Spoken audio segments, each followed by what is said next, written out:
You are now watching the Amazin Mets pregame show with your hosts, Rob and CP. Let's go Mets! Let's go Mets! Let's go Mets! Let's go Mets!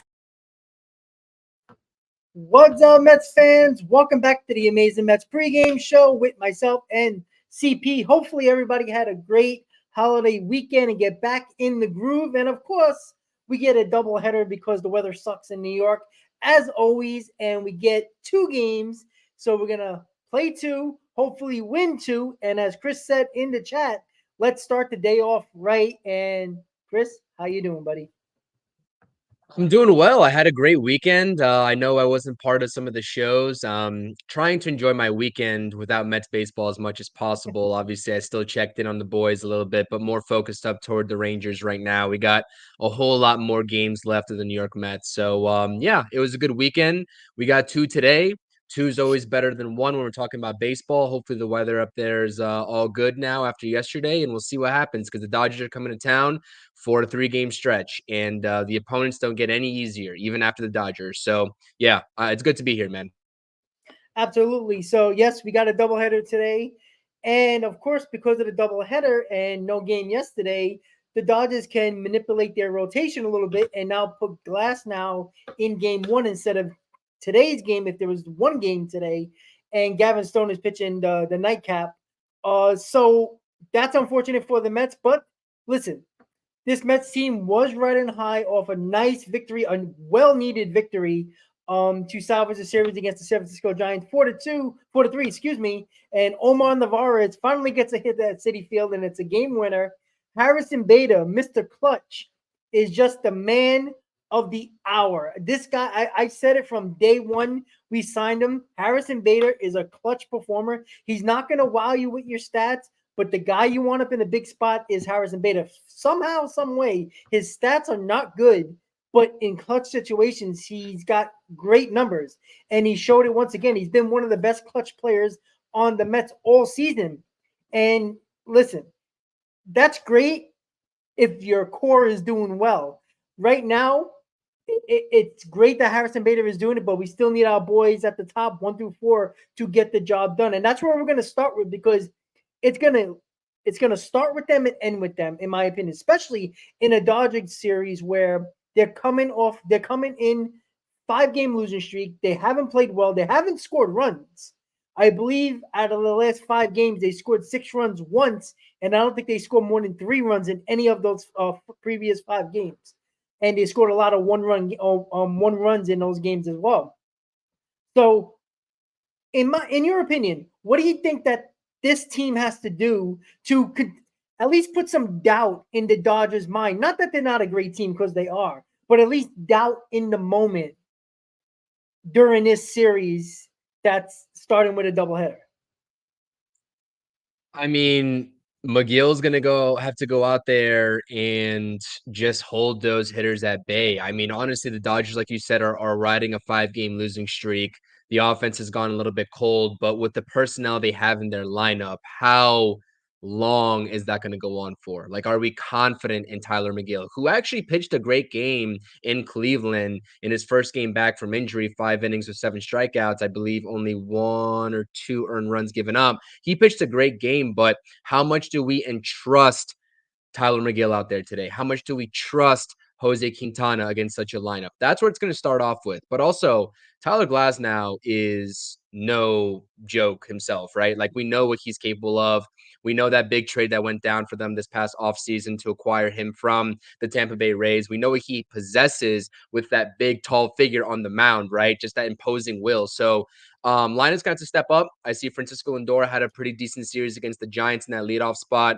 Didn't really get a chance to box score watch in terms of how the rest of the guys are doing. Brandon Nimmo and that core that you were talking about. But honestly, for me, it starts with the pitching.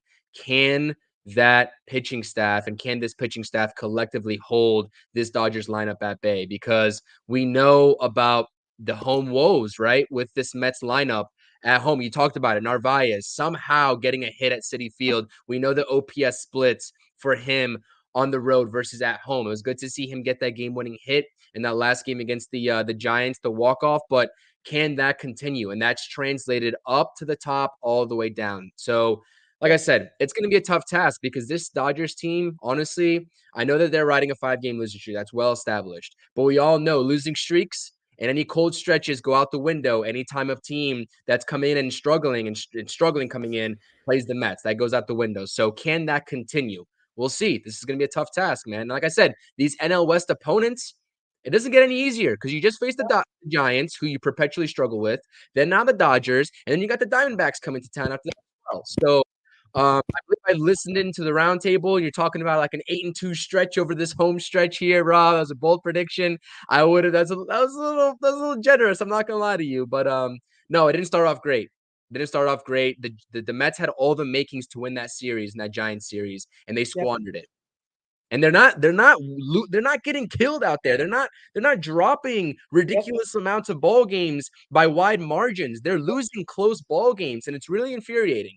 It's really infuriating. So they need to get back on track, and this is the series to do it. And if not, we heard the David Stearns presser. We're going to talk about the David Stearns presser too, and it's pretty important, man. But yeah, and that's why it's so frustrating. You hit the nail on the head right there.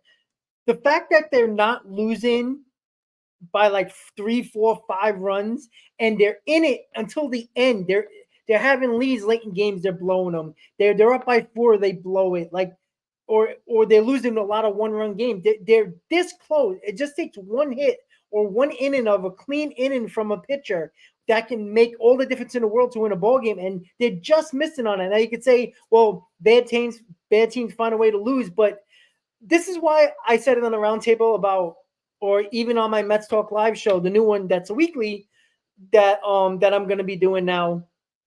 I said, yeah, I would like to go 8-2, 7-3. 7-3 would be the least I would actually be okay with. But because the National League is so mediocre, and you've seen it, the Giants are not a very good team. We've seen it, right? They barely beat the Mets. Can we be honest about that? We should have won 2 out of 3 if it wasn't for Diaz once again. And then they won game 3 of the series. So, all the teams that are in front of the Mets, can you really say that they're much better from the 3rd wild card down to the Mets, right? I believe they were 4 games out the last time I checked. I think they're still 4 games out. They might even be a half a game a little bit more closer. Like, it takes a good stretch. 4.5, Rob.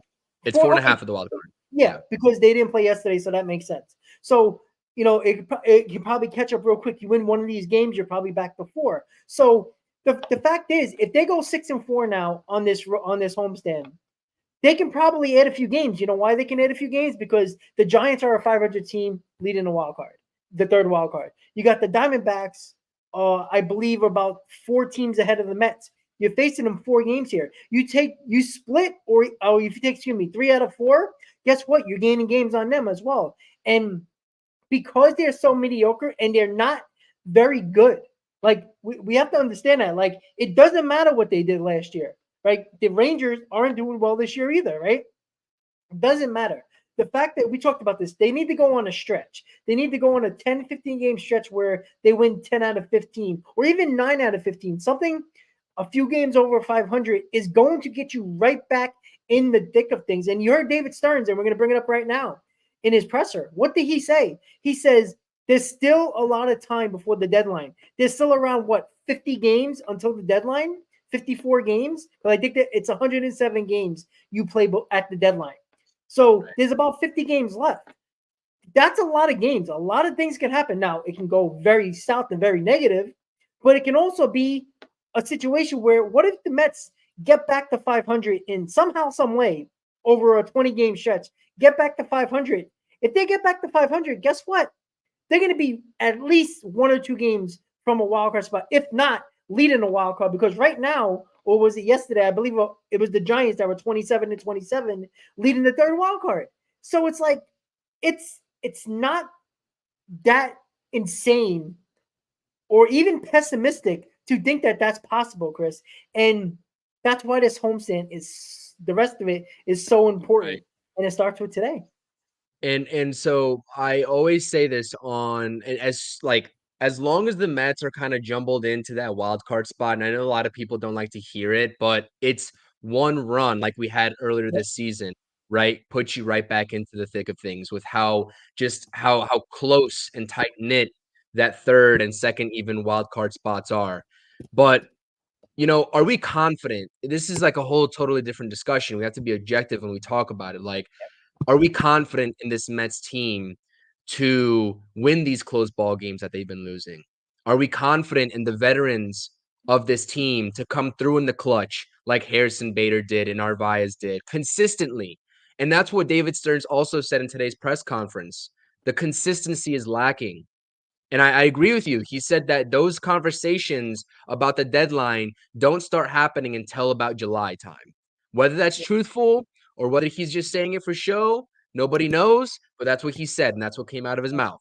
So, yeah, I agree. They still have some time to work with here, and this is, like, huge right now, and we talked about it, right? This homestand is really this, in my opinion, this last chance, this last prove-it deal to show this front office that you belong and this team belongs together instead of just breaking up the 1-year deals who've been overachieving, right? All of our expectations, like Severino, even Bader, like you talked about, and everybody else on the 1-year deals, even Sean Manaea on the fake 1-year deal has been doing pretty good.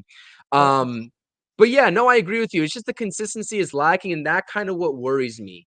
Are the Mets able to go on a hot streak, and are they able to win those close ball games? Because when those ball games become tight in the 8th inning that we saw in game 1 where they let up the go-ahead grand slam, or in the 9th when Edwin Diaz was brought in with the lead and blows it again for the 3rd consecutive blown save, like, you expect to win those ball games if you are a good team, and bad teams consistently lose those ball games. So we have to be real here and set some expectations. Because if it doesn't change in this homestand, you're right.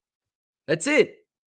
So, and like I said, it's really disappointing too, because if the Mets were losing just wide margin games, if they were losing 4, 5, 6-run ball games and they were just completely getting beat over the head by other teams, that's a different story. But we're losing 1 to 2-run ball games. And I know that it was 7-2 in the 10th inning over there, and they kind of collapsed in that 10th inning. I believe it was the middle game, the Giants series, but they are right in the thick of things in these ball games. Now, we also don't have positive news as it comes to Kodai Senga, who's well behind track and probably is looking like, by the sounds of it, I don't want to speculate, but it doesn't sound good in terms of getting Kodai Senga back. So how can they navigate that knowing that he's not on the horizon at all anytime soon?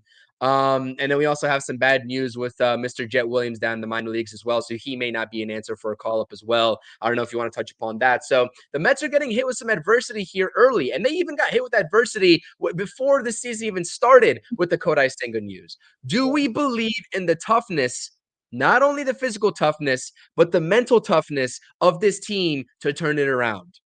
And the answer so far, Rob, and it goes back to last season and even the collapse in 2022, is the mental toughness has not been consistent. And that's just the bottom line.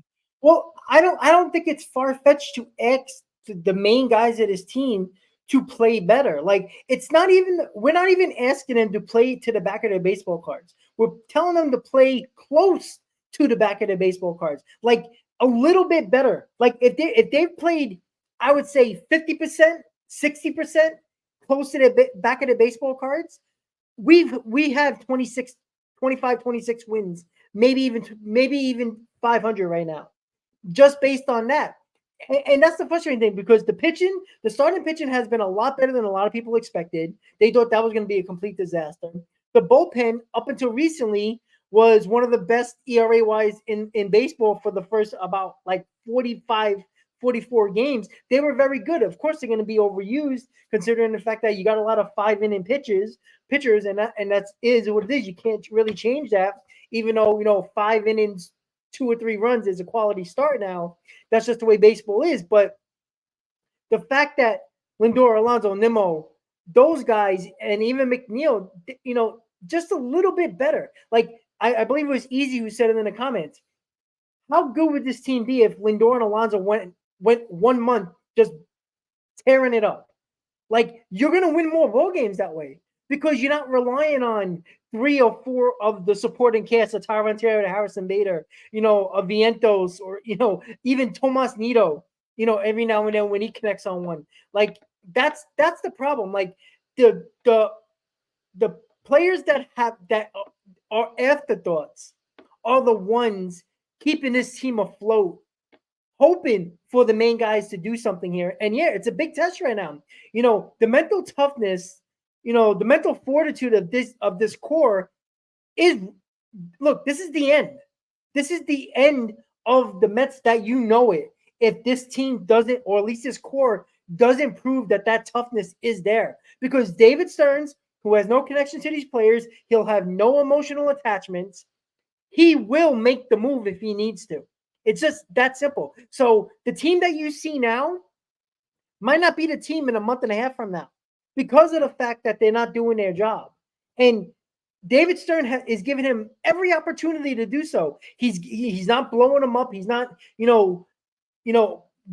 gassing him, ghosting him out of through the media, and just tearing him a new one through the media. He's giving them all positive thoughts, positive, feedback, positive encouragement. Like, how much more do you want? The only thing he didn't do was kiss their asses. Like, let's go. Your boss, your owner, and your president of baseball ops is giving you a lane and an opportunity to show him you belong here. If you like, sooner or later, it's got to be answered. Is it yes or no? And as you said, Chris, it's a big no over the last year and the collapse of 2022. It's just that simple. If they can just show a little bit more, show that you can go face to face with the Dodgers. We know you're not better than the Dodgers, but guess what? They're not playing well. You should beat them. Coming off a little bit of a high note, coming off the Giants. Not saying it can happen. They don't have Ohtani right now. They have doubt about scoring runs right now. The Dodgers are a team, and I said this when we played them in LA, and it's still true today. When they win, they blow out their opponent.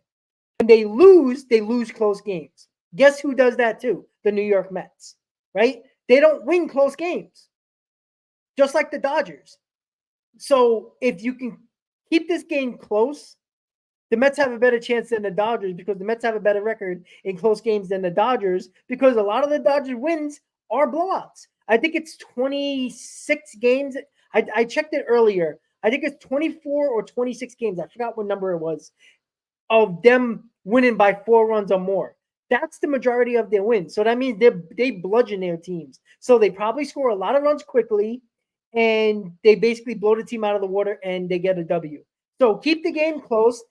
Every inning that it stays close, it puts doubt in the Dodgers' mind, who is not scoring runs right now.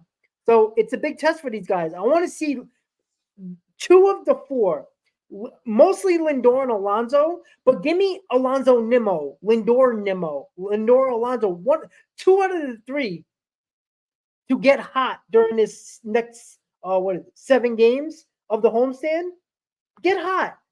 Show that you actually have a pair. Like, I hate to say that to any man, but it's embarrassing at this point. They should be better than what they are. This team hasn't played that bad all around. And that's what's frustrating, Chris. It's so frustrating. But how many times have we been pleading for this to be the case? How many times do we plead the Mets to just take advantage of reeling teams like the Dodgers right now? Mr. Classics in the chat, I see here saying the Dodgers are vulnerable. How many times do we ask this team to do their jobs? And like Ant said, shout out to Subway to Shade in that podcast. Make sure you go subscribe over there. Great live stream, series previews, all that good stuff. It's like pulling teeth, especially with this core. Like, you should not expect your core players. Like, it shouldn't be like pulling teeth with them, but it is for this Mets core of players. And it sucks, because we should be confident here as Mets fans going in against a team that's been struggling on a 5-game losing streak. And we should be up here as people who talk about this team, and as fans and anybody in the chat right here. We should be like, let's go for blood. Yep. Let's step on their throats. Let's win a game, and let's win 2. But instead, we're here, timid. And the Mets, all we can do is just sit here and say, are they timid as well going into a series like this? Yeah. Right? You don't grasp the opportunities. Like this team doesn't grasp these opportunities by the horn, and that's what really is frustrating to me. They don't have that sort of like go get it mindset. You know what I mean? That take advantage of all opportunities presented to you mindset. And it's frustrating. So there's only so many times that we're going to sit here and plead with them before David Stearns, like you all heard in this press conference today, is just going to make the decision himself to just blow it up again. That's it. That's it. So I don't know. I mean, it's not even about getting on top of games anymore, right? Like, it's not even about starting and getting a lead for your pitchers because they did that in game one of the Giants series. We're asking them to play complete ball games now from start to Yeah. finish because that's what it's going to take at this level to win ball games. You can't sit there and play great for the first 6-7 innings and let a team come back on you in innings 8 and 9, like the first 2 games of that Giants series. Let's be honest, Rob. You said earlier in the stream the Mets should have taken 2 of 3 from the Giants. They should have swept the Giants. They should Yeah. have took all 3 games because they were in the position to do so. So I don't know, man. I'm left like with a lot of questions in my head, as are a lot of Mets fans. We're trying to piece this together. And it's hard to sit there and be in the clubhouse and just like think of what's going on in that clubhouse. Like, why are they not playing better and playing better up to expectations that we all have set for them, that this front office has set for them as a playoff team?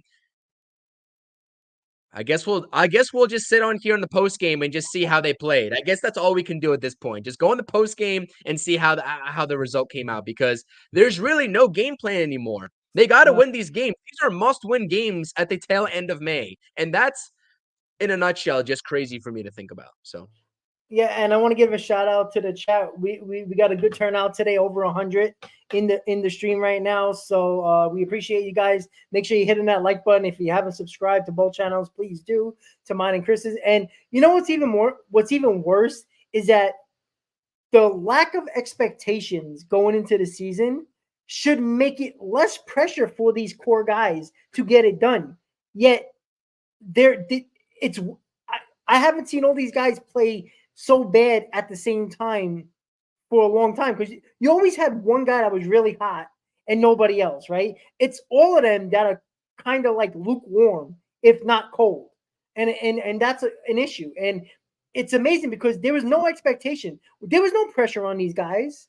Like, oh yeah, there was probably pressure on Alonso with the contract, but I mean, Lindor and Nimmo got contracts. McNeil got contracts. So those 3 should be, carefree. There's no expectations going into this team this year. So there shouldn't be much pressure. But because of the fact that they went on that 12 and 15 stretch after the 0 and 5, everybody got a little giddy, and they were a little bit more of a quote unquote talk of the town for a week, and it felt like it got that pressure on them all over again, and they crumbled. And that's the scary thing, because I don't believe in this core. I don't. Anybody can kill me in this stream right now. I say it on the roundtable. I say it on Mets Talk Live. I say it on pre and post. I say it on anybody else's channel that would like to have me on. I'm gonna keep on saying it. If you don't like what I have to say about that, then you're not paying attention and you just don't want to believe it. I don't believe in this core because this core has showed me losing.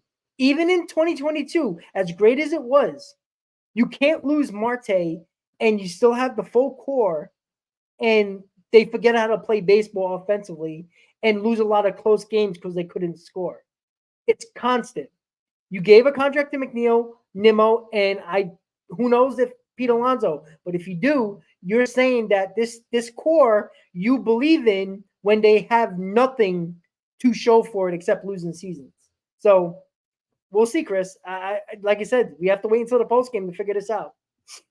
yeah, we'll see what happens. I agree with you. Like, and the timeline of me not believing in this core has been a little bit delayed, right? And I know you've been saying this for quite some time because they just haven't showed you anything, right? And I'm starting to sort of, and I've already agreed with you multiple times on our pregame streams, on the roundtable streams. Like, I've agreed with you. At some point, you have to cut your losses because you've invested already into this core and they've showed you squat.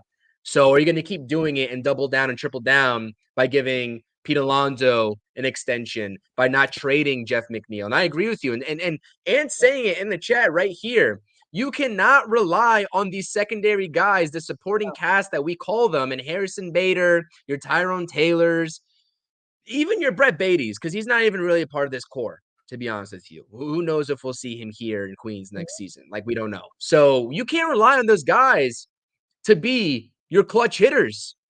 You can't. And honestly, I don't know, we haven't talked about this. I know he's going to play the second game. I would hope so, at least. But where's Mark Vientos, man? I don't even know at this point why Mark Vientos isn't playing. I don't know Hitting why Beatty's got a lot of 344. power.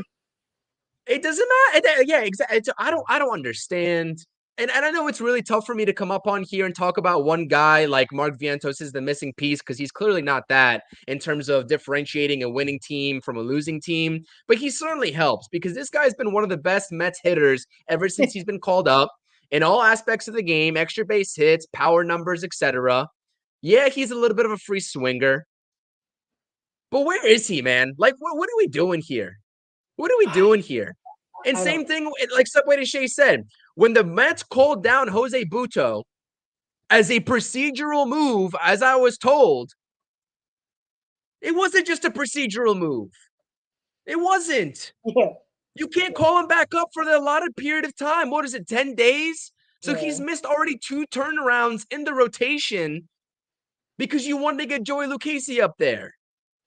Didn't he? And honestly, wasn't he the player of the week or something like that, Jose Butto, or pitcher of the week? I think he just won it yesterday or today, whenever. Yeah, exactly. And listen, I know Jose Butto, a lot of people have their differences and opinions on him. Yes, he walks a lot of batters.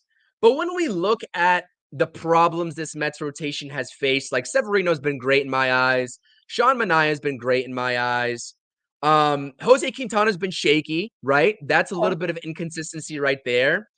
Forget Adrian Hauser. We know how that showed up. So when you got Jose Butto coming up and he's given this team some length, right? He doesn't always go 6 or 7 innings, but he's shown the capability of doing so. Yes, he walks a lot of hitters, but he always turns it around and he always gives you 5 or 6 solid innings of work and keeps your team in the ballgame, which is all we can hope for. He can let up 3 earned runs or 2 earned runs in the first inning or second inning, whatever. He locks it down and keeps the team in the ballgame because he doesn't allow 6, 7, 8 earned runs. He doesn't. That's not in his nature. So to bring him down and to send him back down when that was really your source of consistency, whether you want to admit it or not, it doesn't make any sense to me. And that guy at least shows you fight up on the mound. He shows you fight, which a lot of this team lacks. So I don't know, man. That was a questionable move. And you know what? It's kind of like you can't question this front office. And I love this front office, right? We've been talking about David Stearns pressing all the right buttons, Mendoza pressing all the right buttons. They've been great as a tandem, but there's just been certain like decision-making moves so far, especially in the last couple of weeks, that have really made me question, like, what are we actually doing here with Mark Vientos and Jose Butto? But nonetheless, this Mets team, the problem, don't get me wrong, I'm not trying to pinpoint that as the excuse for why this team isn't a winner yet, because it's far beyond that. But those 2 moves, I just had to get that off my chest. That made me scratch my head. That it really did. Yeah, absolutely. Like I said, if you were going to take Jose Butto and bring him back to the minors for Christian Scott or Tidwell or Vazo, we would understand, right? All right, give the other young kids a chance. Let's see if some of them stick, throw some at the wall, see what sticks. But you got it for Journeyman Lucchesi and Journeyman Hauser. Like that's basically what it was for. A guy that went right back to the bullpen. And, Lucchesi is nowhere to be found again. So, yeah, I don't know, man. Like, Jose Butto, every pitcher has a bad game. He struggled a little bit in that one game, maybe the second game, but he battled. And that's what I like about Jose Butto. He might not have his best stuff that day, but he'll battle and keep his team in the ball game. And like he says, imagine if the main guys actually, showed fight like Jose Butto, like Harrison Bader, like they show that mental toughness that we don't know if the core really does have, because they really haven't proven it. So And that's the thing. Anthony said it, and you brought it up, Chris. Subway to Shave. Make sure you subscribe. He It's true. You can't rely on Harrison Bader. You can't rely on Jose Buto to be the main guys, and those are your guys that you go for to get that win. No, that's not. That's is sporadic. That's when you're like, oh look, Harrison Bader got a game-winning hit. Great. If it happens once, twice a month, you're ecstatic. But it seems like I'd rather have Tyron Taylor, Harrison Bader, Jose Buto on the mound, probably more than most guys other than Severino, like on the mound. Like, that's a problem. Like, Jose Quintana should be a mainstay, right? All these other guys in the lineup that are the most important need to be the guys that are winning the games more often than not. Because it's not sustainable that Harrison Bader is going to be the main guy winning ball games for us or being the best player in clutch situations. It's just not possible. Like, where's Harrison Bader today? I know it's a doubleheader. I get it. But wouldn't you want to win game one? And I was upset about this lineup. And Chris, I'm glad he brought it up with Vientos, right? Game one is more important to me than game two. Because if you win game one, it's very hard to sweep a doubleheader. We all know that. But to take game one, and now the Dodgers go on a 6-game losing streak going into game two, and you beat Glass now, like, that's a big deal. Like, if you want to play Beatty and Taylor and, any other moron that's on this bench that you probably don't want to see in a lineup in game two, I'm all for it. But why hold Vientos back? Why hold, anybody else that you wanted to see in this lineup? I wanted that in game one. Like, I think they kind of like missed the ball in this one. Honestly, like, they can win the ball game and it really doesn't matter. But it's a little frustrating that I have confidence in Stearns and Mendoza and the duo, just like you, Chris. But I did question, and I'm like, what are they thinking? I know it's a doubleheader, but don't you want game one, considering that they're coming in on a 5-game losing streak, that they're struggling scoring runs, the Dodgers, and you want to get to Glass now with the best lineup possible. This is not the best lineup possible, in my opinion. Like I said, I'd rather see Bader than Taylor, but Taylor's okay. But Bader's hot right now. I like to see him. Vientos probably been one of the best gap-to-gap power hitters on the team right now over the big guys as well. So I understand it's a doubleheader, and you got to get everybody in 2 games because it's just how it goes nowadays in baseball. But it's frustrating, Chris. So a couple of minutes before the game starts, and we got over 120 in the stream. So shout out to you guys hanging out with us for the pregame. And all right, I'm trying to get it through my head. Why did the Mets get to this point in the season with the 22-30 record? We talked about the close games. We talked about the lack of consistency from the core guys. Do you believe in this 7-game stretch that the Mets are going to surprise us in a way that the core guys, because I think this is all about the core guys, if they step up, I think we're going to have a pretty damn good homestand. Do you believe right now in this team? Are you feeling confident that the Dodgers are struggling a little bit, or are you nervous because the Dodgers are struggling coming into town? I know it's like 50 questions in one, but No. No, I'm not. They've shown me nothing for them to like. I wish I could just be the type to go up here and just give false like positivity and just kind of just like a mood booster, but I'm not. They've shown me nothing. And honestly, the reason why I say that too is not only what we've seen as a pattern so far, because right, baseball season is all about patterns. We talk about the Mets literally playing at their best when the offense got hot, and then they get cold and go on a losing streak because the offense was non-existent. It's kind of a tale of 2 tapes, but also the strength of this team, right, is kind of turning into that weakness that the Mets. It's not a weakness. I want to rephrase that because they've been holding down this team for quite some time. But the main guy in the bullpen, right, is not himself. And what other production are you going to get out of that bullpen? I mean, I don't know. It's been up and down. There's a lot of question marks, but my and obviously I was talking about Edwin Diaz there. But nonetheless, my answer is no. Today's going to reveal a lot to me just because we got 2 games.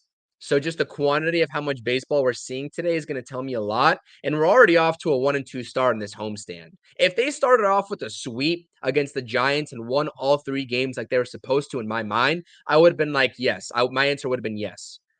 But going off the Giants series, going off of everything else, my answer is no. Now, I would love to be wrong.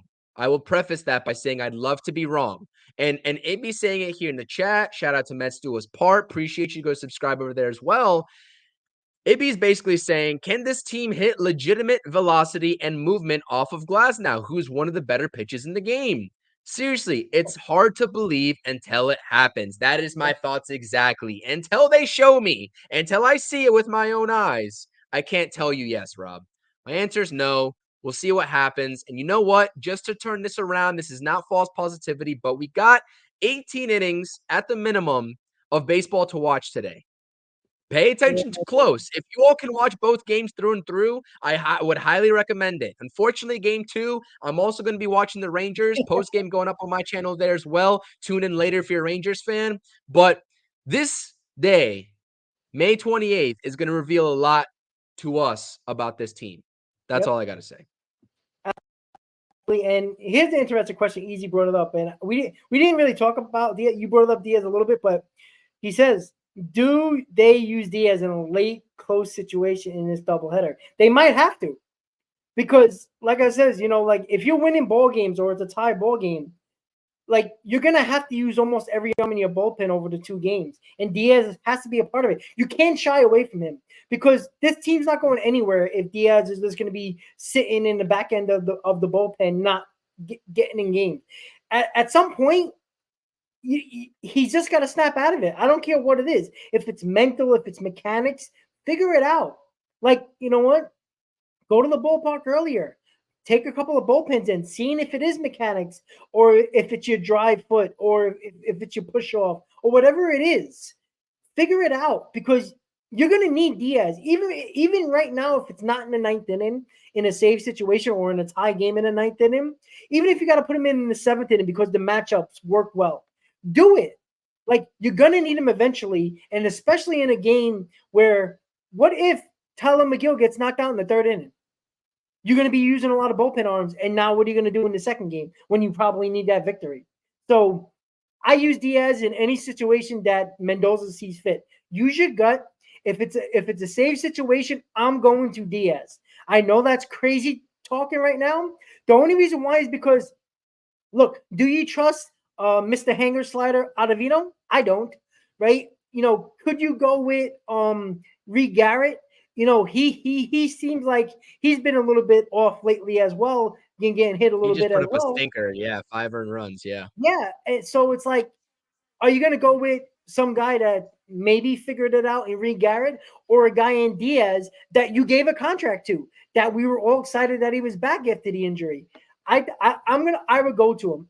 I hope it happens in game 1 because I'd be petrified if we lose game 1 and it comes up to a save situation and Diaz is the guy in game 2 to win the ball game and salvage and split the doubleheader. I hope it happens in game 1 because if he gets the save and wins us the game 1, he might get that confidence that he needs to be that, or at least close to that guy that we remember in Edwin Diaz. I agree with you. And if the Mets are going to turn this ship around, like we're all asking continuously here, it's not going to be by a closer by committee type role winning the Mets ball games. It's just not. It's going to have to be Edwin Diaz. And I agree with you. There is simply no way for him to regain that confidence unless he just does it one time against a powerhouse lineup, right? Even though they've lost 5 games in a row, he gets the job done against the Dodgers. That might bring him back just a confidence level. Maybe not the stuff, but let's just see how it works out. But I agree with you. Like Reed Garrett, okay, he's had a pretty good season, right? Coming out of nowhere, better than we all expected to, but we kind of saw flashes there in the last outing. Like, are we going to consistently get that out of Reed Garrett? We don't know. That's TBD.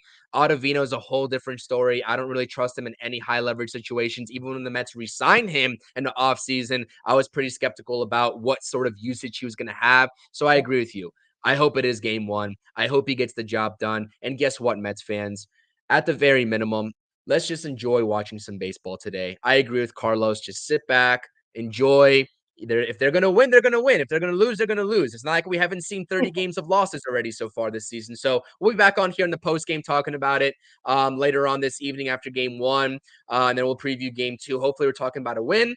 But you never know nowadays with this Mets team. So I appreciate everyone being in here about First Pitch 2. Also, good news. At least Alvarez is starting the rehab assignment on Thursday. So that we need him back, in my humble opinion. We need him back bad. Not only for the production in the lineup, but also just the vibes that he brings to this team when he's out there on the field. 100%. He plays with energy, and he is that bulldog warrior that I want 9 of in the lineup, to be honest with you. Like we always talk about wanting 9 Nimos. I'll take 9 Francisco Alvarez's too because of the energy alone. That's it. So that's good to see, at least. Yep, exactly. That energy is well needed. And with that said, let's play 2, guys. We'll see you again at the post game at the end of game 1, and we'll kind of preview game 2 while we're in that post game. Hopefully, it's a victory. So, guys, the Amazing Mets pregame show is in the books.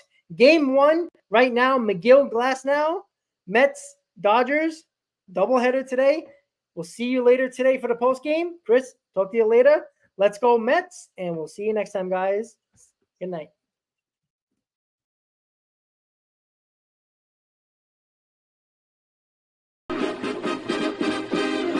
Meet the Mets, meet the Mets. Step right up and greet the Mets. Bring your kiddies, bring your wife. Guaranteed to have the time of your life because the Mets